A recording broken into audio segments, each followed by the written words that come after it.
Here is a fictional dialogue/debate between two artificial intelligence characters discussing whether burqas are offensive to British culture.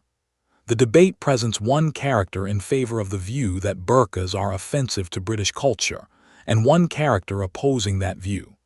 Each character represents a clear, nuanced position, and the conversation is civil, respectful, and intellectually rich. Characters: Edward Turner, 55, retired British Army officer, identifies as culturally conservative, sees himself as a defender of traditional British values, believes the burqa is offensive to British culture. Amina Shah, 29, human rights lawyer, born and raised in Manchester to immigrant parents, strong advocate for multiculturalism and religious freedom, wears a headscarf but not a burqa. Thank you everyone for coming. I want to preface my remarks by saying that this isn't about racism or hatred. I served alongside Muslims in the army. I know many British Muslims who are kind, honorable people. But when I look at the burqa, a full-body veil that conceals a woman's identity, I don't see a piece of benign clothing. I see a rejection of the values that make Britain what it is: openness, equality, individuality. The burqa is not just a religious garment, it's a political symbol of separation. It contradicts British ideals of gender equality and transparency. When someone walks down the street with their face completely covered, it sends a message: I don't want to be part of your society, I don't trust you, and you shouldn't see me.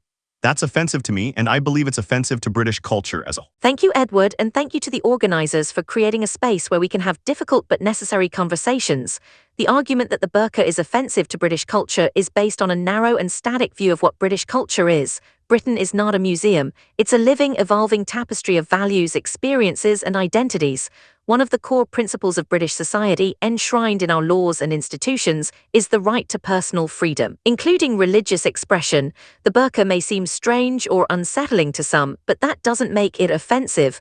What is offensive, frankly, is the idea that a woman exercising her freedom to dress how she wants is somehow undermining Britishness.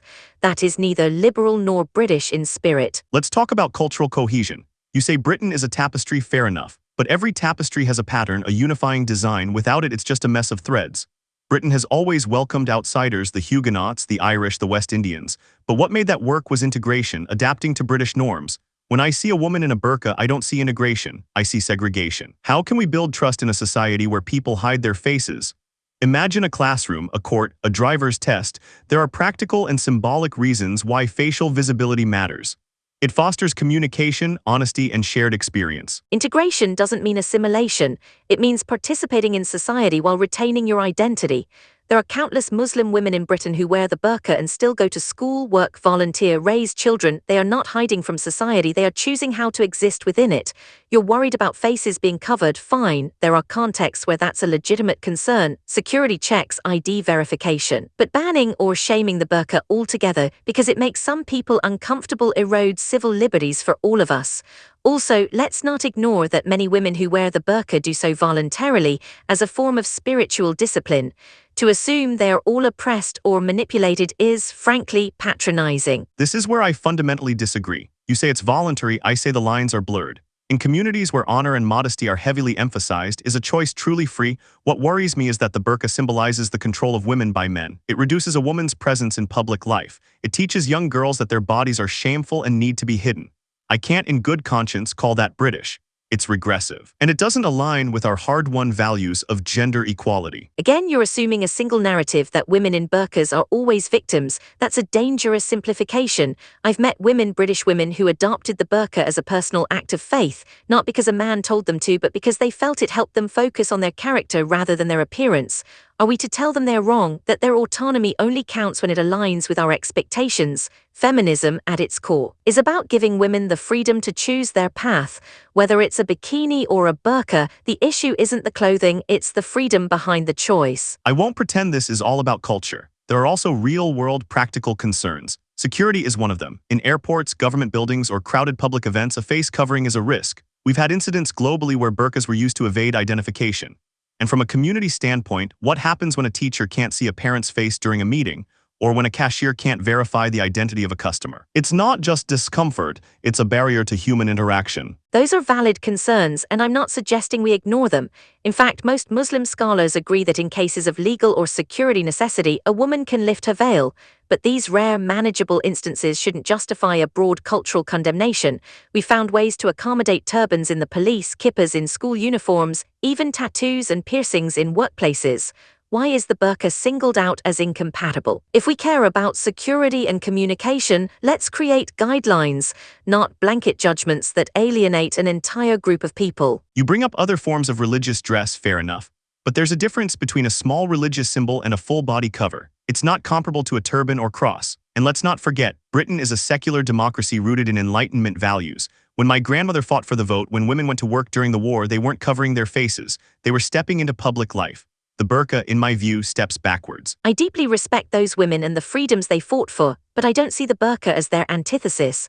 The British suffragettes didn't fight so all women would dress a certain way, they fought so women could make their own choices. And if you're invoking history, remember that British culture has never been monolithic. We've absorbed Norman, Saxon, Roman, and now global influences. Multiculturalism isn't a threat, it's part of our story. Britishness isn't diluted by diversity, it's strengthened by it. Look, I don't hate Muslims. I don't even think all Islamic dress is problematic. But the burqa goes too far. It contradicts the open, egalitarian values I serve to protect. I want a Britain where we see each other, literally and figuratively. The burqa makes that difficult. It divides us at a time when unity is more important than ever. Some will say live and let live. I say, when cultural practices undermine our core values, especially those hard-won by British women, we have a duty to speak up. That's not bigotry, that's patriotism. Patriotism is not about telling people what they must wear to be accepted. It's about defending the freedoms that make Britain great: freedom of belief, freedom of speech, and yes, freedom of dress. The burqa may not align with everyone's idea of modernity or progress, but true progress means accepting diversity even when it challenges our comfort zones. If a woman in a burqa is going to work, raising a family, contributing to society, how dare we question her Britishness? Let's build a Britain that's confident enough not to fear the veil, but to understand it, accommodate it, and let each individual define their place in this nation. The debate ends with applause, not unanimous but respectful. Some nod toward Edward, appreciating his candor. Others gather around Amina, intrigued and inspired. The question remains unresolved, but perhaps in the best British tradition, that's the point. A healthy democracy doesn't fear disagreement. It invites it.